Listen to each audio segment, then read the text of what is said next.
So you have the worst of all worlds going on here. Open borders, people came in, now they're going to have children, they're going to become citizens, they're going to have chain migration, then they're going to be indoctrinated not to have allegiance to the country, not to be patriots, not on Americanism, but the opposite. You can't survive this way when our elementary schools and public schools, government schools, are teaching children to hate their own country. There's no allegiance, there's no assimilation. So what do you have? A third world. So you have the worst of all worlds going on here. Open borders, people came in, now they're going to have children, they're going to become citizens, they're going to have chain migration, so there's going to be tens of millions of more, multiples of the 10 or 20 million who are here illegally. Then they're going to be indoctrinated not to have allegiance to the country, not to be patriots, not on Americanism, but the opposite. So you can't survive this way. You can't survive with this many people coming into the country at once. You can't survive this way when the people coming into this country don't have to show allegiance to the new country. You can't survive this way when our elementary schools and public schools, government schools, are teaching children to hate their own country. There's no allegiance, there's no assimilation. So what do you have? A third world.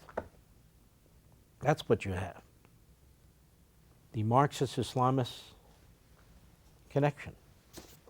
It is discussed at length here, as I've discussed it at length on this program and on Fox and on my radio show, but with more particulars, more important specifics.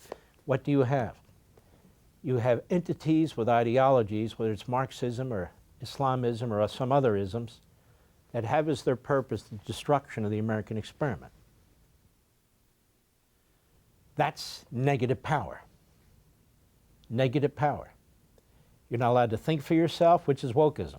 Wokeism is, we're going to change words, and you're going to use them. We're going to redefine words, and you're going to use them redefined in service to the state, in service to the ruling class, in service to this ideology. We're going to use coercion.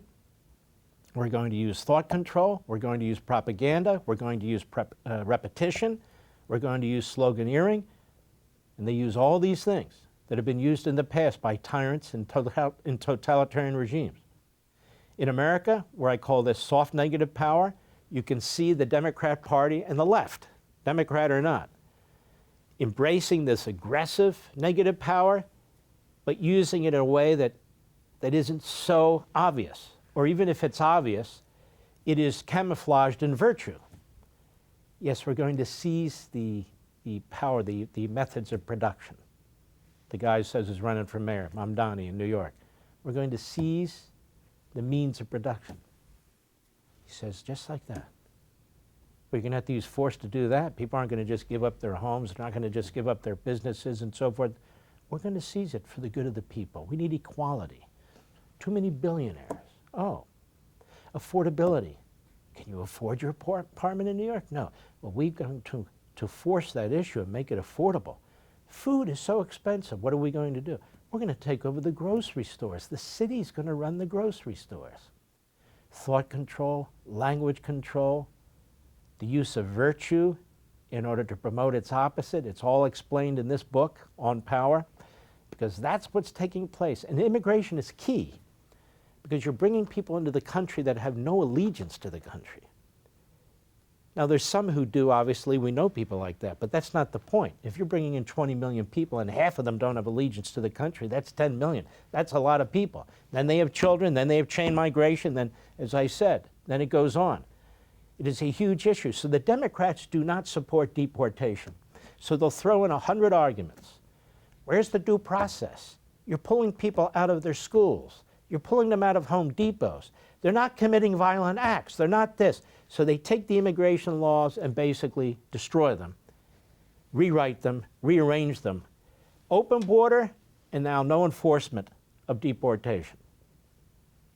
And so you have your change that you're seeking. Negative power. The purpose of immigration is to improve the existing society. The purpose of immigration is to serve the existing citizenry. We are the sovereigns. This is our country. This is our government. The ruling class is not supposed to be in the business of replacing you and me. This is what I mean by authoritarian democracy that's taking place in our country today. Lots of concepts, lots of phrases, lots of explanation. We'll continue doing it. throughout the course of the next month or two. Grab your copy of On Power. That's where you're going to learn it all. For all this and much more, sign up for Levin TV.